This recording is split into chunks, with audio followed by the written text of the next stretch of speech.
ready for the car show this weekend? And I got a hot deal, too. You think? Think again. Oh, man. Tired of back orders? You need NPD. With 4 strategically located superstores, orders are shipped direct to your door within 1 to 3 business days. National Parts Depot has quality restoration parts for Ford Truck, Mustang, Camaro, Chevelle, and Firebird. For your free catalog, visit NPD online or call toll-free.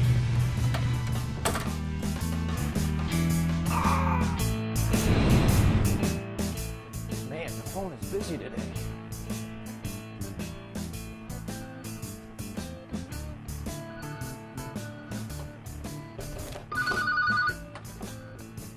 Morning, Mustang Restorations. Yeah, hey, how you doing? Yeah, my show? Oh man, this week's gonna be fantastic. I went to the World of Wheels, the custom car show. Yeah, met a lot of people, made a lot of friends, and interviewed all sorts of Mustangers too. California Pony Cars, they sent me that adapter kit. Yeah, to put the 5-speed trans behind the 6 or 8-cylinder Mustang. And I did get the leather kit in from Distinctive. Yeah, so you'll see what the leather's like for the newer Mustangs on that too. One of the how-tos is going to be putting an ignition switch in the car too, so make sure you stay tuned for that. All right, hey, thanks for watching. Bye.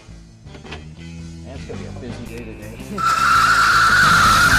Almost every night, and I'm thinking about you, baby.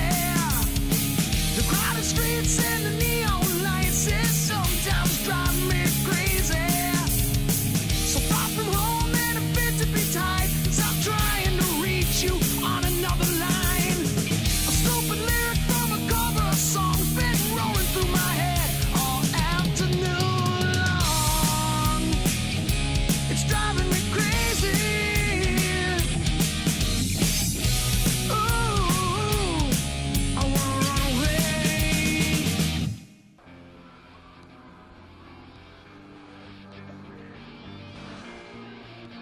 Ain't no hiding over here, Dave.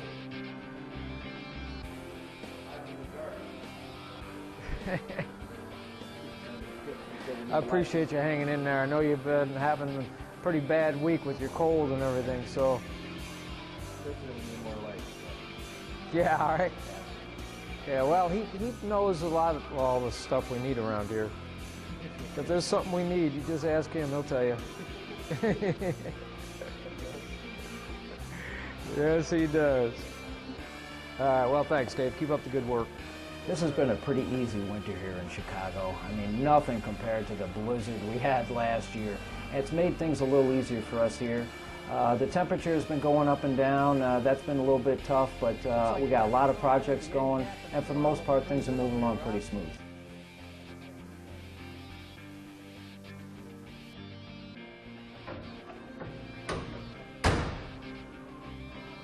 Okay. Oh yeah, okay.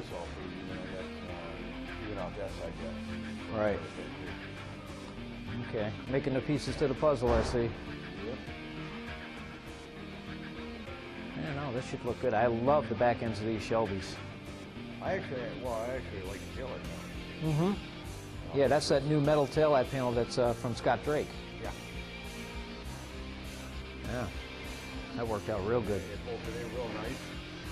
Yeah. Just had to do a little bit of trimming for the tail lights.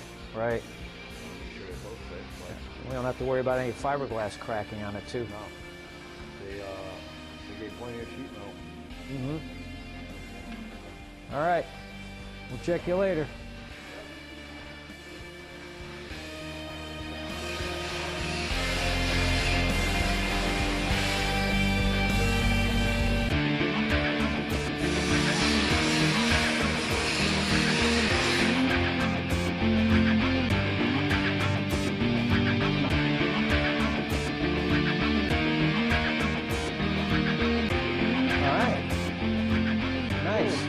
Nice. Yeah. Yeah, a little bit down there, but there's always a little something that we got to do to these things. Yeah. Wheel wells seem to work out okay. Getting there. All right. HTP. The new HTP welder we got. All right, let's check on Mike, see what he's doing over here.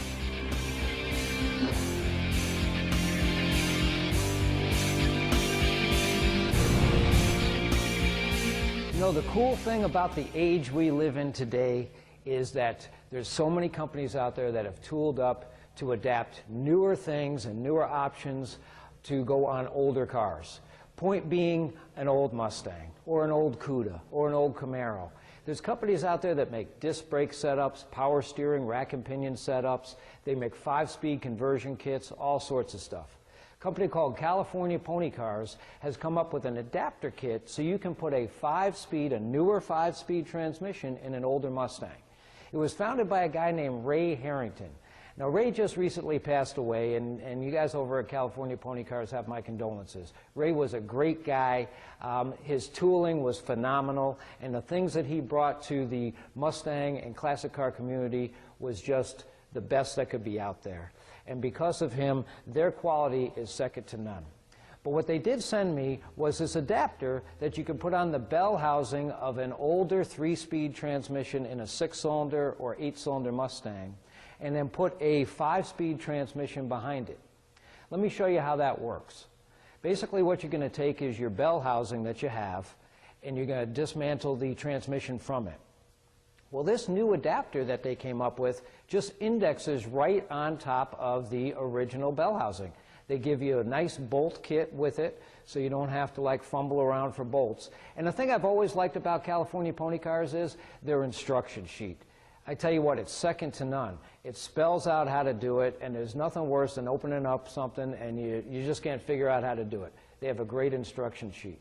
So anyways, you'll bolt this adapter to the bell housing, and then from there, you'll basically just slip the new 5-speed transmission you have through the adapter into the bell housing, and now the transmission will bolt to this adapter. And the end result is something that you can drive now with pleasure. You can get yourself on the highway. You got that 5th gear to go into. You also have the ability to like re-gear your rear end gears. You know, you couldn't be real aggressive when you had a 3-speed or 4-speed transmission in the day. You could do like, you know, a 373 or something like that. But now with this 5-speed conversion, you can go 410, 456 gear in the back end of the car and still be able to get yourself on the highway. The other thing that comes with this kit, or you can order separately, is the adapter for the cross member. So this way the 5-speed transmission will fit the cross member of the car itself. The shifter stalk that they have actually replicates the original 3-speed and 4-speed shifter stalk of its day. So it looks like you have an original shifter sticking through your carpeting, but it's actually controlling a 5-speed transmission. And then they have the yoke that goes into the back of the transmission. This is a thing that the drive shaft actually attaches to. Without it, you can't link the, say, new transmission to the old drive shaft. So it's kind of got a nice complete kit that they can send you, or you can buy them separately if you got something going on your own. So go to their website, calponycars.com. You'll see this and many more other options they have for your new Mustang or even your old Mustang. Every year, my sons and I would go to the custom car show down in Chicago, the World of Wheels. Man, it is great. Well, this year I was able to get some free passes because of my show and do some interviews down there. Checked out all sorts of fantastic cars. Take a look. All right, this is the show everybody waits for every year, the World of Wheels in Chicago, man. This is such a great show. It breaks up the season. Here we are in the 1st of March, and it's cold outside, it's snowy outside, but we come inside, and what warms our hearts are all these cool-looking cars and custom Mustangs and whatever's in this show. I'm going to go through this show, interview a lot of people, check out some really cool cars, and show you guys what this is all about. But you should be here too with me because this is really a great show. Let's walk around and see what else we got here.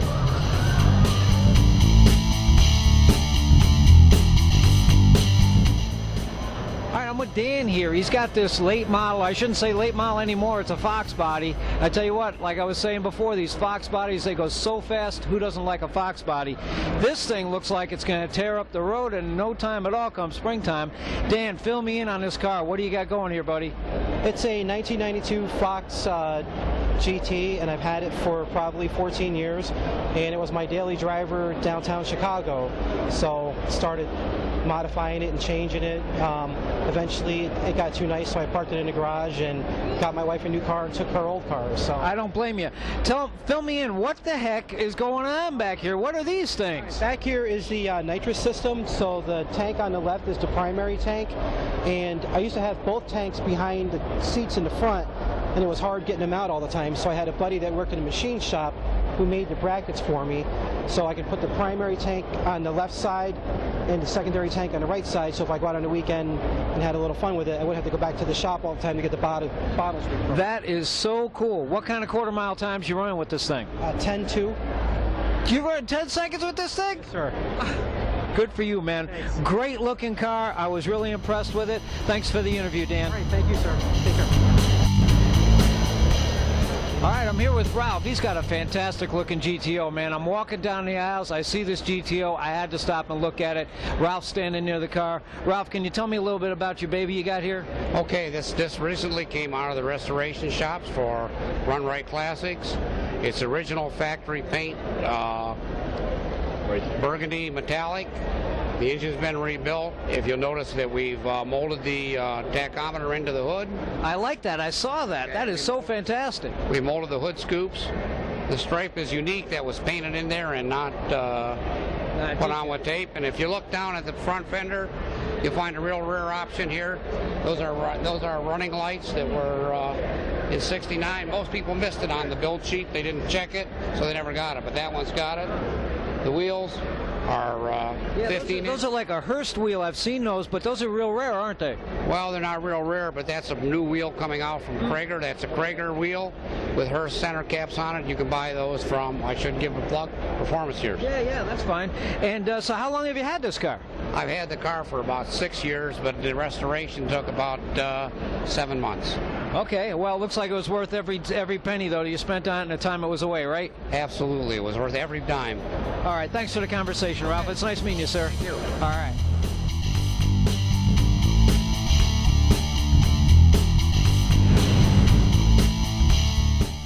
Hey, the Doc here from Operation Mustang. I'm here to welcome the folks from Kentucky Mustang to the Operation Mustang family. You know, the folks over at Kentucky, they've been in business since 1984. They have over 60,000 square feet of new and used parts for the 64 to 73 Mustang. They're always running specials for their shipping, so go to their website, KentuckyMustang.com, and if you call them, make sure you tell them the Doc sent you. The horn itself, when you press on an old Mustang, you press on these 3 spokes, and that's supposed to activate the horn. How does that work? Let me show you. You turn and unlock this thing. There'll be a spring behind here with this little index deal here that goes inside these slots that are on the steering wheel here. And then when you press on this horn ring, these contacts right here will touch the contacts over here, making the horn sound. Basically, you're grounding the horn and making the horn work.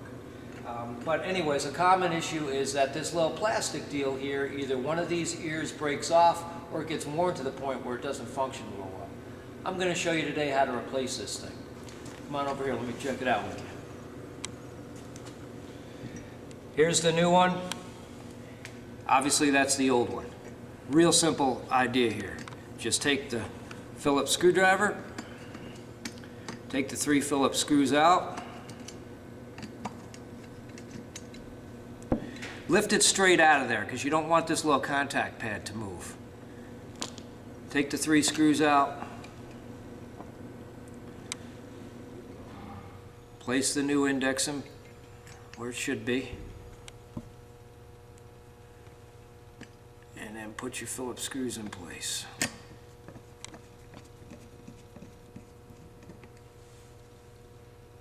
It's really not a time-consuming thing. It's something you could probably do, you know, between the time you get up in the morning, have a cup of coffee on a Sunday, and before the time your wife wants you to go to Menards to get some curtain rods or something that she needs for you to do around the house. You can kind of sneak this little thing in. She doesn't even know what you're doing. Okay, get these nice and tight. The spring will seat in this little area here. And let me show you how this thing goes back on. Like I say, this thing here is going to index in this area right here in the steering wheel. Put it at about 3 o'clock, push in, use a little bit of effort, and then turn it. And then you'll be able to have the spring-loaded area on all 3 corners, make the horn work smoothly. Real simple thing. Like I say, you can get away with doing it early on a Sunday morning. Nobody knows but you, and you got one thing more done on your Mustang. Kind of a cool thing.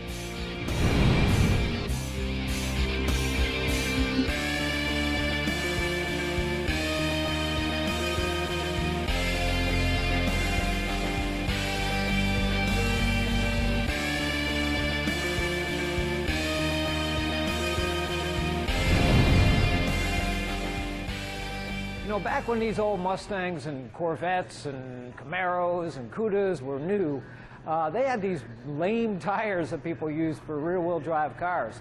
And the best you could do was put a set of chains on the back of your tires to get yourself through snow, or they had something called studded tires. And I happened to run across one in the trunk of an old Mustang here. This is a studded snow tire. And what they did was, there were holes in the tread of the tire that allowed you to put these little metal studs that stuck out. And this would give you traction in the snow, even if it was a rear-wheel drive. They made these illegal. I don't think there's any states anymore that allow these, because they were tearing up the concrete. People would be driving around, and it was tearing up, you know, city concrete. So they didn't last long. I think about 10, maybe 15 years you saw these things. But that's kind of a neat thing, and I just thought I'd fill you guys in on something that was around back in the day. And there's nothing like the smell of real leather. During the 60s, my mom and dad, they always seemed to have a newer Lincoln or Chrysler Imperial, and those kind of cars had leather interior. Well, Mustangs don't generally have leather interior. Well, a company called Distinctive, that's been around forever, they pretty much are the guys that brought back all the classic seat upholstery in the early 70s. They came up with a leather kit for not only the older Mustangs, but for the newer late models too. And we put a set of leather upholstery on a late model Mustang seat, took off the old raggedy cloth stuff that certainly served its time, but wore out just the same. So as an upgrade, we went with the leather, and man, I tell you what, it's nice and glove soft. It's got that leather smell to it, and it really does make the seat look 100% better and really upscale too. So look for Distinctive for their leather kits, for their factory replacement kits, because if you just want to keep it stock, they got the stock vinyl, they got the stock cloth, but if you want to step up to bat, go with their leather stuff, man. It really does look dynamite. How's it going over there, Mike? That looks pretty. Oh yeah, okay. That's what you're looking for, right? Man, but this we is wouldn't one- have to take none of this off. Right. That's decreased everything, and so we can repaint. Right. And stay a factory look. Yeah. I didn't paint this yet, but I got it all. Everything's ready to go over here. I just figured I'd get that side the same. Okay. Then you tell me what you want to do here, Right. and then I'll start getting the rest of this, and then we'll do that. Okay. Man, this is one solid It's car, solid. huh? Yeah, when I saw it just coming off with that little brush, just a few dabs, it started running like, fuck, might as well just take it Yeah. off. Yeah, right. They're coming off easy enough. Yeah, okay.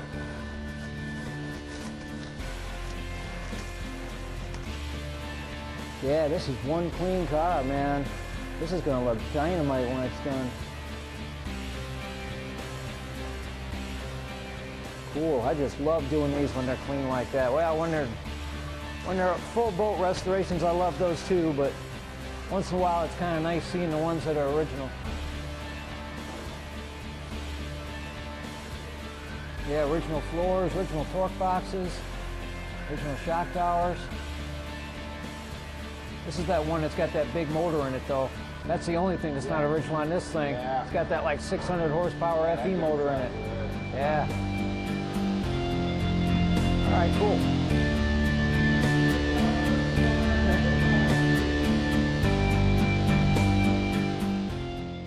I'm with Tony. Tony's with the Windy City Alley Cats. He's been with this club for years and years. He's got some really nice cars. Tony, can you fill us in a little bit on this Galaxy you got over here? This 64 Galaxy has been mine since I'm 14 years old. I restored it. I've owned it for a while. It's sat idle for a lot of years. We put it back together about 9-10 years ago. I drive it quite a bit. It's got a 520 stroker motor in it. The guys at Custom Auto Specialties did the paint work. It's got a custom interior. I did all the mechanicals myself, and the guys at Custom Auto did the paint. I tell you what, it looks fantastic. Now, how did you find this thing, when you were 14 or something? I hung out with the guys from the club, and a gentleman by the name of Rich owned it. I really liked the car back then, and I went ahead and bought it from him in pieces. Kind of sat around for a lot of years, and then we put it together. Damn, that is such a great story. And if somebody wanted to, like, join your club, where would they go to do that? Visit us on Facebook at Windy City Alley Cats. All right, great. Hey, thanks for the interview, Tony. You're a great guy. Thank you, Chris.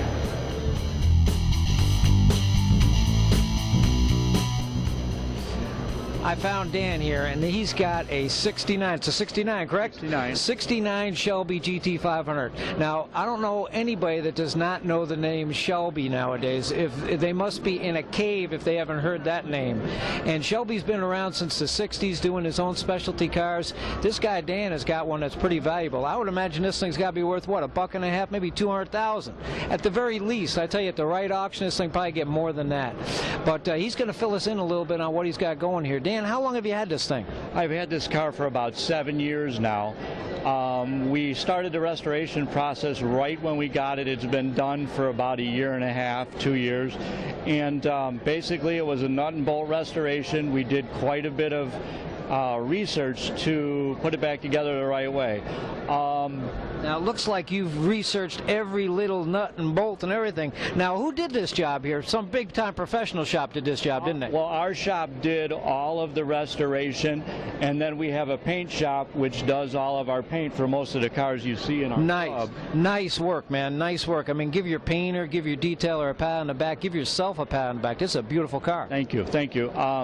We spent a lot of time more researching and going back and forth with the Mustang people to get it right. However, the Shelby and Mustang purists beat us up a little bit because it's nicer than it ever would have been stock, but hey, who cares? I'd rather have it nicer than original than so original you see so many flaws in it. But this thing looks like it's got no flaws in it at all. I tell you what, give yourself a pat on the back. This is one beautiful ride. How many miles are on it?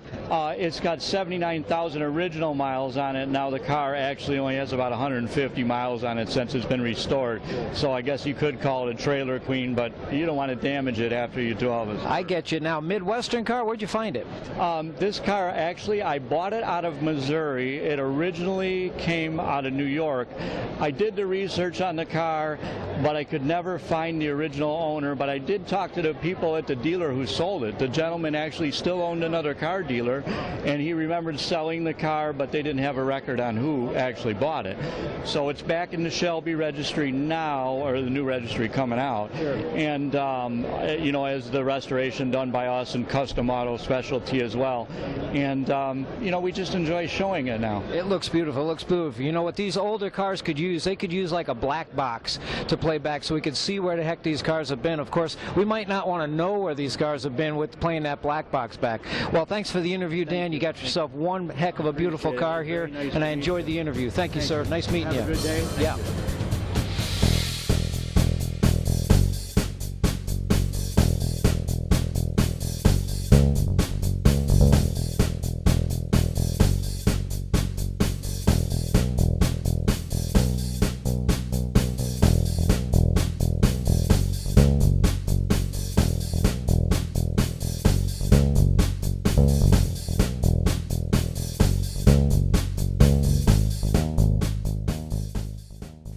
Hi, the Doc here from Mustang Restorations. You know, in over 30 years of restoring these old classics, I've dealt with a lot of companies.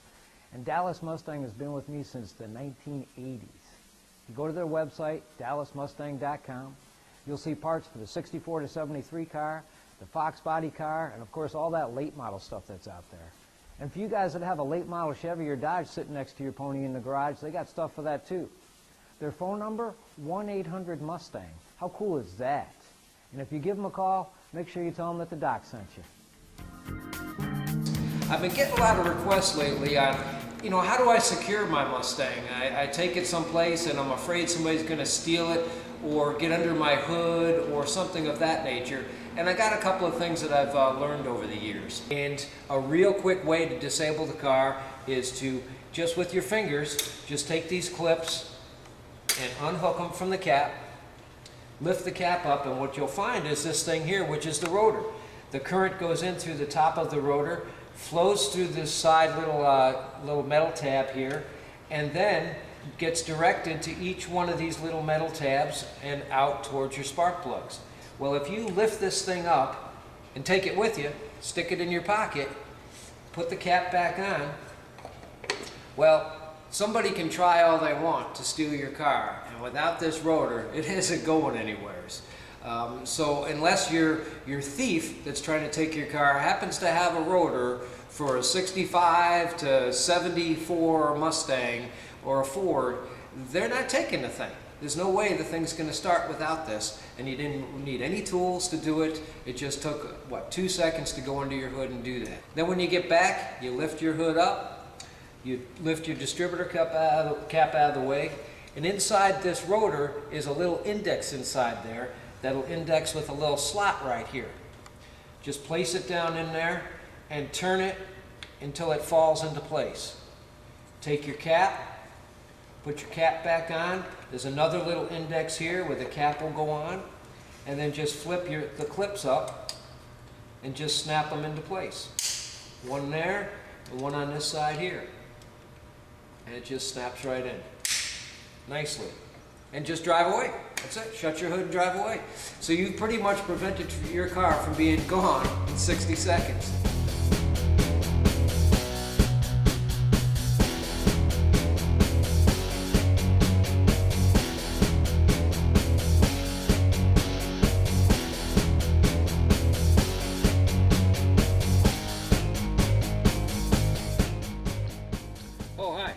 This morning we're going to learn how to install the electrical part of the ignition switch. This is the most likely part that goes wrong on these things. And first things first, we got to take out the ignition, tumbler, and key setup, which is a pretty simple thing. Basic tool is just going to be a paper clip. Turn the key to the left. There's a little hole below the key opening. You press the little button in there, turn it to the left again, and out it pops. Place that to the side. Now the next thing you're going to want to do is take out the roughly half a dozen screws that hold the instrument cluster in place. When you do that, push down, remove the cluster, and just move it over to the side. It's not a bad idea to put a little rag on the top of your steering column so you don't scratch it. Once you have that moved to the side, now you can reach behind the dash and actually grab the ignition switch itself, which is just indexed to this little bezel that's in the front here, little collar. See how that comes out? Let me show you how this works. This little tray here just gets put to the side. There's little indexes here. There's a big index and a small index, and it just goes into these little slots of the bezel. And that'll get sandwiched between the dash. Put that to the side, you're going to need that again. Pull the ignition out over the opening. Take a wrench, loosen up the nut, take the nut off, take the wire off and the washer, make sure you save those pieces. The other thing you need to do is make sure that you disconnect the battery on any job you do on an automobile, and especially this one. This is a hot wire right here. Work the wire loom off of the back of the switch. It's pressed in there pretty good from the factory, so it might take a little leverage to pull it out of there, but it will pull out. As you can see, there's spades that stick out that index into this little harness here. Take the new switch, index the harness into the new switch, press it in there firmly, put your washer in, put your wire in,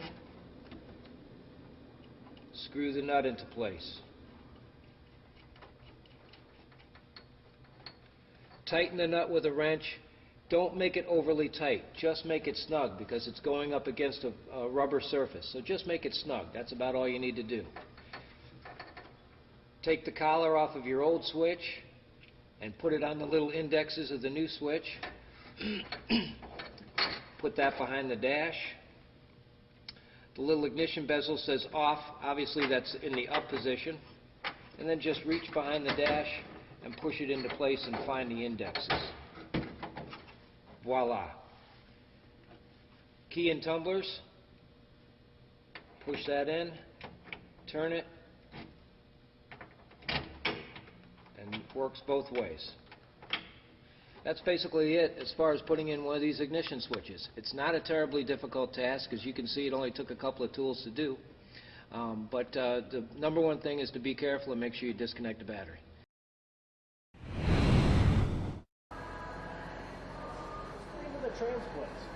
King. I got his business cards up there. Oh. Yeah, maybe.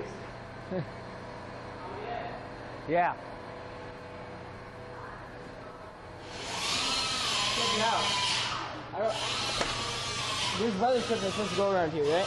No. Okay, check this out. Look at that big gap. Yeah. Well, the door needs to be twisted, is what it needs. But no, that weather strip goes on there is what happens. There's nothing that goes on this side.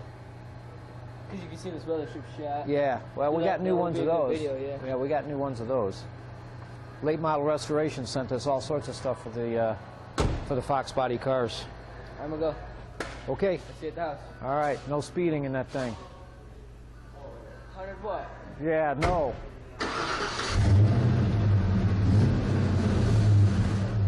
See you at the house.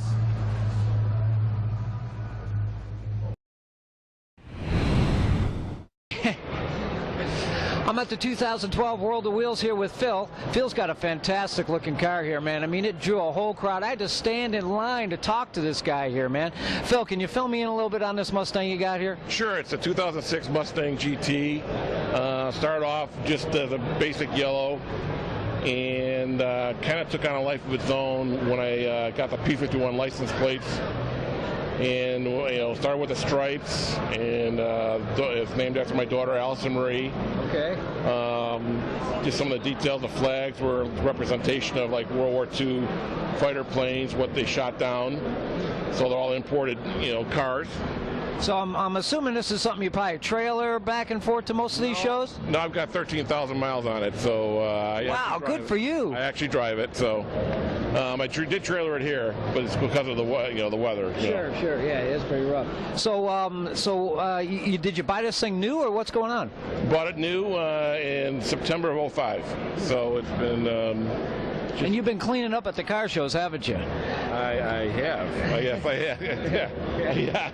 I guess you could say that. Yeah. All right. Well, hey, thanks for the interview, Phil, and make sure you check out my show. You'll be seeing your car on the show. Sounds all right. Great. Thanks. Thank you very Thanks, much. buddy. Thank you. I'm with Patrick at American Classic Rides. I'm walking around this car show, World of Wheels, and I'm looking at these nice cars. These show cars here are something that somebody can rent. You can go to this guy, Patrick, and you can rent a really cool classic car for what? How long can you rent these things? I mean, what's the story here? It's going to be it's a day, a weekend, a week, 3 weeks, a month, whatever they want. And newer cars, just classic cars? I mean, what's the extent here? It's the collection is 1955 to 1972 is the base of the car, so it's classic cars and muscle cars.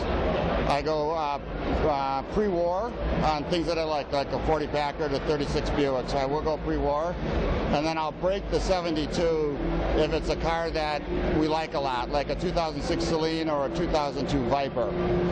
And then we'll do a continuation if it's an Eleanor, but it hasn't really been stepped on, and it's just a beautiful car, but it's got to have the original frame. Now, I'm assuming there's a driving age limit here that you go down to? It's going to be either 25 or 27. Okay, all right, I'm with you. And how long have you guys been in business? We just opened up. To this show in the Milwaukee World of Wheels is probably the first time we opened up. So we'll be renting in about a month for the first time. Cool. And the website address if somebody wants to rent one of these beauties is what? acrrides.com. ACRrides.com, that's the place to go if you want to rent yourself a car. Then you don't have to worry about owning it and taking care of it, because this guy will take care of it for you. Patrick, it's nice meeting you, buddy, and thanks for the interview. Okay, thank you very much. All right. Okay. Hi, the Doc here from Mustang Restorations. You know, they say it doesn't rain out there in California, but it's been raining Mustang parts over a California Mustang since 1976. They got the stock and performance parts anybody's going to need for the 65 to 73 Mustang, the Fox Body Mustang, and of course all the late model stuff that's available. So give them a call or go on their website, calmustang.com, and you'll see what they're all about. Nice people to deal with. If you do, make sure you tell them that the Doc sent you.